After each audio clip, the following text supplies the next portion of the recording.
Halo, selamat pagi adik-adik kelas besar. Pagi hari ini jumpa kembali bersama dengan Kak Paji. Kita berjumpa di tahun yang baru 2021. Ya, semua karena kebaikan Tuhan, semua karena anugerah Tuhan. Nah, hari ini kita sama-sama akan belajar firman Tuhan.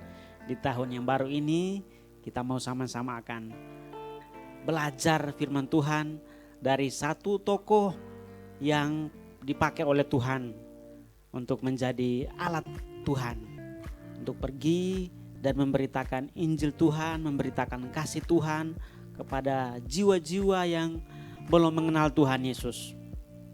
Dan juga kita akan belajar dari satu tokoh di dalam Alkitab yang menjadi teladan, memiliki teladan hidup yang luar biasa. Sejak dari kecil dia sudah memiliki teladan hidup yang baik.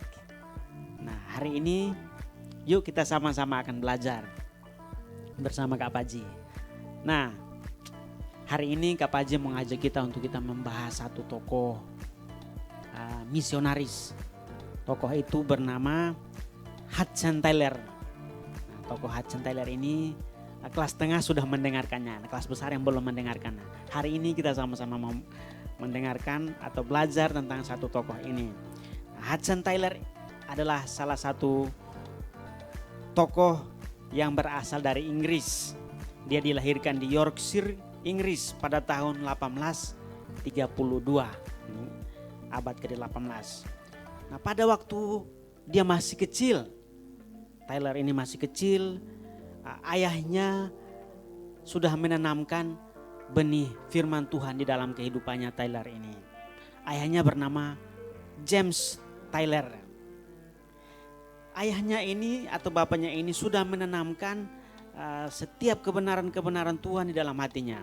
Dan juga sudah menanamkan tentang kebenaran-kebenaran Tuhan, hati untuk mengasihi orang lain, hati untuk mengasihi Tuhan, dan juga hati misi. Nah, sudah ditanamkan oleh ayahnya kepada anaknya ini. Nah, ayahnya James Taylor atau ayah dari Hudson Taylor yang bernama James Taylor ini adalah seorang ahli farmasi. Walaupun dia bapaknya seorang ahli farmasi, ahli obat-obatan, tetapi dia masih mau untuk mengajarkan anaknya tentang firman Tuhan, tentang kebenaran-kebenaran yang disampaikan kepada anaknya. Lalu suatu saat ada satu ungkapan atau satu perkataan yang keluar dari mulut Hudson Taylor ini. Saat itu dia masih sangat kecil. Saat itu dia umurnya baru diperkirakan sekitar belum berumur 5 tahun, mungkin 4 tahun lebih. Nah, sekitar 4 tahun lebih itu ternyata dari hatinya dan dari mulutnya dia mengucapkan seperti ini. "Pak, kalau nanti saya sudah besar, saya akan menjadi seorang utusan Injil dan saya mau pergi ke Tiongkok." Wah, luar biasa ya. Si Hudson Taylor ini yang belum usia 5 tahun, tapi dia sudah berkata bahwa nanti kalau dia sudah besar, dia ingin pergi ke Tiongkok untuk dia pergi memberitakan Injil Tuhan. Nah, luar biasa ya. Dia masih kecil tapi punya impian, punya keinginan, punya harapan yang besar untuk dipakai oleh Tuhan. Nah, kalau kita ditanya usia kita sekitar 4 tahun itu, ya mungkin kita belum tahu ya. Nah, kita pikirannya masih main, masih ya ngumpul sama teman-teman, atau kita belum memikirkan itu. Nah, beda dengan Hudson Taylor ini. Dikatakan masih kecil tapi dia sudah punya impian atau dia sudah punya harapan untuk pergi menginjil. Apa yang membuat sehingga walaupun dia masih kecil, usianya belum 5 tahun, tetapi dia sudah berkata seperti itu. Dia sudah berani berkata seperti itu.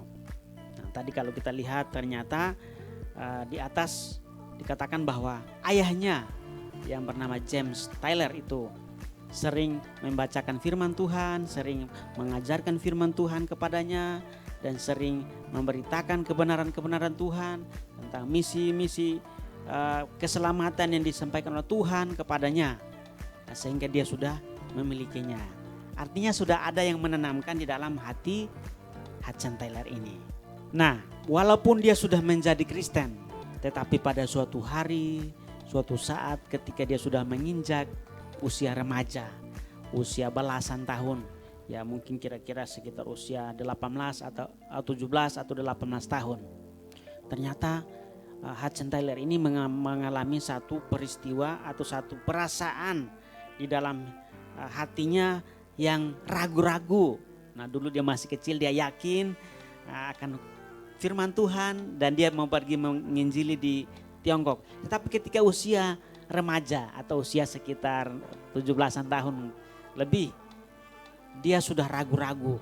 Dia ragu-ragu dengan firman Tuhan. Dia ragu-ragu dengan kebenaran Tuhan. Dia ragu-ragu dengan siapakah Tuhan itu. Apa yang membuat sehingga dia ragu-ragu? Kalau menurut adik-adik kira-kira apa yang membuat sehingga dia bisa ragu-ragu? Mungkin banyak hal. Nah, pasti dia mungkin karena dia bertemu atau berjumpa dengan teman-temannya, orang-orang yang belum mengenal Tuhan, yang belum percaya kepada Tuhan, atau juga karena teman-temannya yang mengajak dia untuk pergaulan-pergaulan yang jauh dari Tuhan. Akhirnya dia mengalami kekhawatiran, dia mengalami ketidakpercayaan kepada Tuhan. Imannya mulai tidak bertumbuh lagi, imannya malah semakin jauh dari Tuhan. Di saat itulah dia mulai ragu akan Tuhan. Apakah Tuhan ada? Apakah Tuhan itu penyelamat? Apakah Tuhan itu yang menyelamatkan semua manusia termasuk saya atau tidak? Mungkin dia berkata bahwa tidak ada Tuhan. Pada saat itulah dia mengalami keraguan-raguan itu. Masa di mana dia ragu akan Tuhan Yesus. Nah, saat dia mengalami keraguan-raguan itu atau dia mengalami satu situasi hati yang tidak yakin akan kuasa Tuhan, maka disitulah ada ibunya dan juga ada adik perempuannya yang selalu mendoakan dia, yang selalu mendorong dia dan selalu menguatkan dia dengan firman Tuhan dan terus mendukungnya supaya dia tetap yakin, supaya dia tetap percaya bahwa Tuhan adalah Tuhan yang menyelamatkan. Yesus adalah juru selamat yang menyelamatkan semua manusia. Nah, dia terus diteguhkan, dikuatkan. Nah, hingga suatu hari dia membaca satu traktat atau satu tulisan-tulisan rohani. Ya mungkin majalah atau buletin atau buku-buku rohani yang dia baca. Nah, ketika dia membaca itu, maka dia semakin yakin, semakin dikuatkan tentang Tuhan Yesus sebagai penyelamat atau Kristus sebagai penyelamat itu. Nah, dia menemukan buku-buku itu di dalam ruangan bapaknya. Ya, tentu bapaknya adalah seorang yang takut Tuhan, yang suka membaca buku rohani, buku-buku teologi. Nah, saat itu dia menemukan buku-buku yang menguatkan dia. Nah, sehingga dia tidak menjadi ragu lagi. Dia sudah menjadi kuat, dia sudah menjadi percaya, dan juga mungkin karena dia sering membaca Alkitab, karena diteguhkan oleh ibunya dan juga oleh saudara perempuannya. Nah, ternyata pentingnya kalau adik-adik punya kakak atau punya orang tua yang takut akan Tuhan dan sering menguatkan kalian, sering mendorong kalian untuk membaca Alkitab, untuk membaca firman Tuhan, untuk berdoa dan juga untuk bersekutu bersama-sama. Itu menjadi satu modal yang baik adik-adik, supaya nanti ketika kalian sudah kelak, kalian memiliki dasar yang kuat, iman yang kuat. Nah, sehingga tidak goyah, tidak bimbang dengan apapun yang ada di dalam kehidupan adik-adik. Nah, keinginan Hudson Taylor ini untuk menjadi seorang penginjil atau seorang utusan pembawa kabar baik kepada orang-orang yang ada di Tiongkok, orang-orang yang ada di Cina sana. Ternyata hatinya itu terus meluap-luap. Sehingga ketika suatu hari ketika dia sudah menjadi dewasa, maka dikatakan pada tahun 1853 ia mulai berlayar ke Tiongkok. Dia pergi ke Tiongkok. Dia pergi ke sana dan dia sampai di sana tahun 1854. Hampir setahun ya perjalanan dia berlayar untuk pergi ke Tiongkok. Lalu dia tiba di sana dan dia berada di satu tempat yang namanya Shanghai di Cina. Di sanalah dia mulai tinggal dan menetap di sana dan mulai penginjilan di sana. Ternyata ketika dia sudah sampai di sana, dia mulai menginjili, dia mulai melakukan misi, memberitakan kebenaran Tuhan kepada jiwa-jiwa, kepada orang-orang di sana. Dia mengalami tantangan, dia mengalami masalah-masalah banyak sekali. Ya, pertama dia harus menghadapi masalah kesepian. Ya, kesepian karena mungkin di sana dia masih menjadi orang asing. Dia belum mengenal banyak orang-orang sehingga dia kadang dia merasa kesepian. Tidak ada yang bersama-sama dengan dia.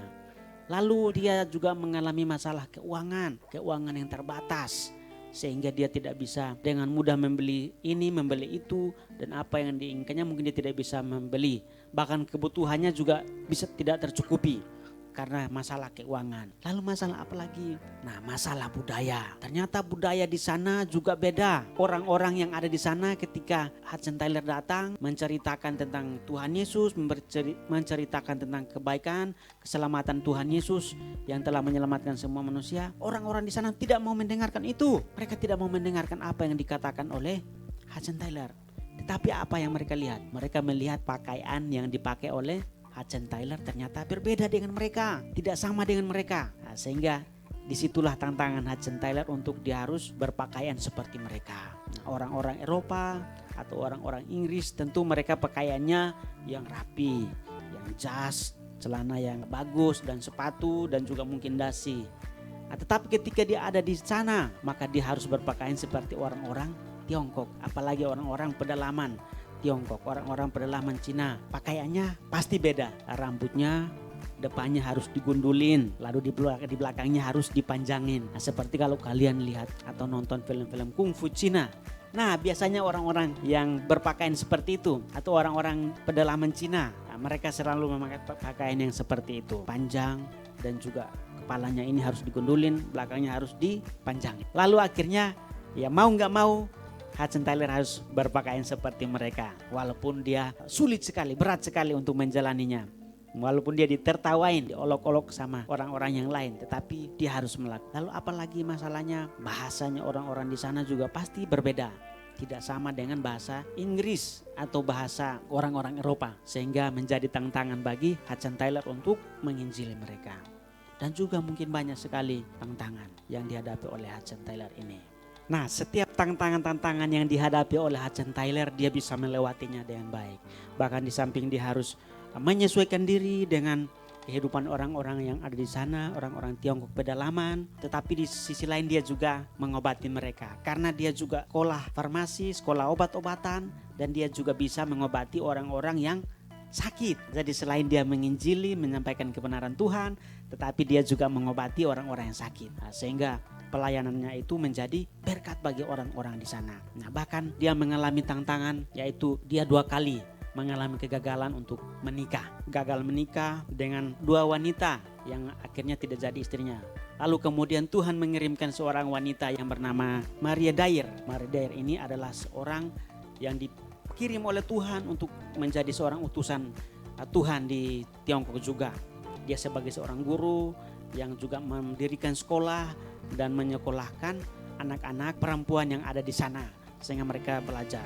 Lalu akhirnya mereka bersepakat untuk kembali ke Inggris untuk mereka mempersiapkan pernikahan mereka, lalu juga penyembuhan mereka. Taylor ini karena juga sakit, calonnya ini juga sakit sehingga dia harus kembali ke sana untuk berobat. Ketika kembali ke sana ternyata Hudson Taylor ini juga mengambil kesempatan untuk dia kuliah kedokteran.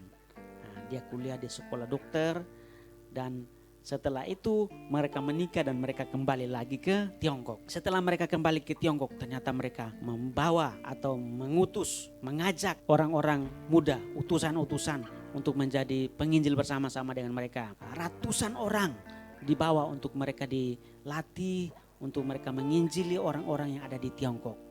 Karena misinya adalah dia ingin membawa sekitar 200-an lebih orang untuk menginjili setiap hari. Menginjili orang-orang yang ada di Cina. Sehingga dalam beberapa waktu semua itu harus mengenal Tuhan Yesus. Pian ini yang membuat sehingga Hudson Taylor membawa banyak orang, melatih banyak orang untuk pergi menginjili dan memberitakan kebenaran Tuhan kepada orang-orang yang ada di sana. Taylor juga mendirikan yayasan atau satu misi, mendirikan satu misi yayasan, itu namanya Misi Pedalaman Tiongkok, menjangkau jiwa-jiwa yang ada di pedalaman-pedalaman, melatih orang-orang untuk pergi menginjili di sana. Nah, suatu hari terjadi satu peristiwa yang sangat menyedihkan, yaitu dikatakan sekitar 100, hampir 150-an orang dibunuh. 150-an orang penginjil yang dilatih oleh Hudson Taylor ini dibunuh, dan rumah mereka juga dibakar oleh orang-orang yang ada di sana. Nah, sehingga banyak sekali utusan-utusan Injil yang meninggal atau mati di sana. Nah, dalam kondisi seperti ini Hudson Taylor terpukul dan dia merasa sangat kecewa, sangat putus asa sekali, karena orang-orang yang menjadi impian dia untuk memberitakan Injil di sana dibunuh, sehingga dia mengalami stres yang sangat berat. Tetapi dia dikuatkan oleh teman-temannya yang juga sama-sama melayani Tuhan di sana. Tantangan yang begitu banyak dihadapi oleh Hudson Taylor. Nah, suatu hari atau suatu saat juga dialami lagi oleh Hudson Taylor ini, yaitu 2 anaknya meninggal. Anak yang pertama berusia 5 tahun meninggal. Lalu yang berikut anaknya yang terakhir yang baru berusia 2 minggu baru dilahirkan meninggal. Nah, setelah itu istrinya juga meninggal. Nah, luar biasa. Dia kehilangan 3 anggota keluarga sekaligus, 2 anaknya dan istrinya. Tetapi dikatakan bahwa Tuhan menguatkan dia. Tuhan menguatkan Hudson Taylor dan keinginannya untuk menginjili dan membawa banyak orang-orang Tiongkok untuk mengenal Tuhan. Pada sampai abad ke-19 34 yayasannya atau misinya membawa sekitar 1.680 orang menjadi penginjil. Utusan-utusannya itu mereka dilatih sekitar 1.680-an orang menjadi penginjil di sana. Nah, saat itulah mereka memberitakan Injil kepada jiwa-jiwa, sehingga banyak orang-orang di Tiongkok mereka menerima Tuhan Yesus. Nah, adik-adik, hari ini kita sama-sama belajar dari satu tokoh yang dari kecil dia sudah mendengarkan firman Tuhan, sehingga dia menjadi anak yang memiliki iman yang kuat, memiliki dasar kebenaran di dalam hidupnya yang kuat, sehingga ketika dia besar dia dipakai oleh Tuhan menjadi luar biasa. Nah, kalau kita lihat di dalam Alkitab, ternyata ada satu tokoh yang juga dipakai oleh Tuhan. Kalau kita lihat, buka sama-sama di dalam 2 Timotius pasal 1 yang kelima, begini firman Tuhan. Sebab aku teringat akan imanmu yang tulus ikhlas, yaitu iman yang pertama-tama hidup di dalam nenekmu Lois dan di dalam ibumu Eunike, dan yang aku yakin hidup juga di dalam dirimu. Ini adalah satu pesan Paulus yang disampaikan kepada anak rohaninya yang bernama Timotius. Ternyata Paulus melihat bahwa di dalam kehidupan Timotius memiliki warisan yang telah diberikan oleh ibunya dan juga yang telah diberikan oleh neneknya Lois dan ibunya Eunike, yang sudah diberikan atau diwariskan kepada Timotius sejak kecil. Sejak kecil Timotius sudah memiliki ibu dan nenek yang takut akan Tuhan, yang mengasihi Tuhan, yang sering memberitakan kebenaran Tuhan kepada Timotius, sehingga Timotius sudah memiliki keyakinan, kepercayaan yang kuat di dalam dirinya. Adik-adik, penting kan kita memiliki orang tua, keluarga, saudara yang takut akan Tuhan, yang terus mengajari kita firman Tuhan,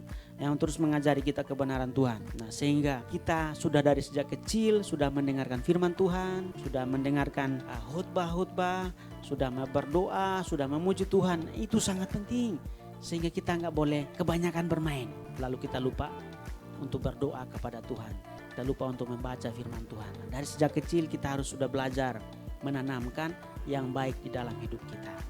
Nah, kalau kalian di rumah misalnya orang tua kalian lupa baca Alkitab, kalian ingatkan, "Pa, Ma, yuk baca Alkitab."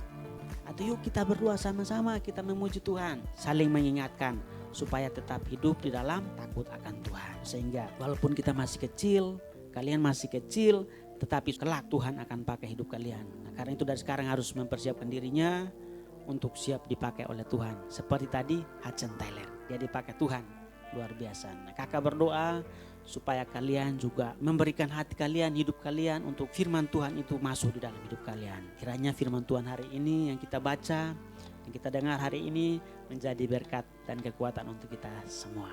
Amin. Ya, mari kita berdoa. Terima kasih Tuhan Yesus, pagi hari ini kami sudah mendengarkan firman Tuhan. Kami berdoa buat kami semua kelas besar.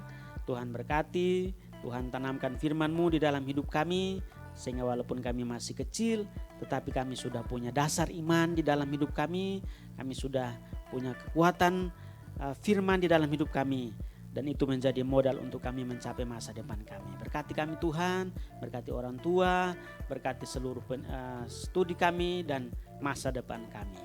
Kami mengucap syukur ya Tuhan, di dalam nama Tuhan Yesus Kristus kami berdoa. Amin. Oke adik-adik, kita hari ini sampai di sini, kita akan berjumpa minggu depan. Tuhan Yesus memberkati kita sekalian.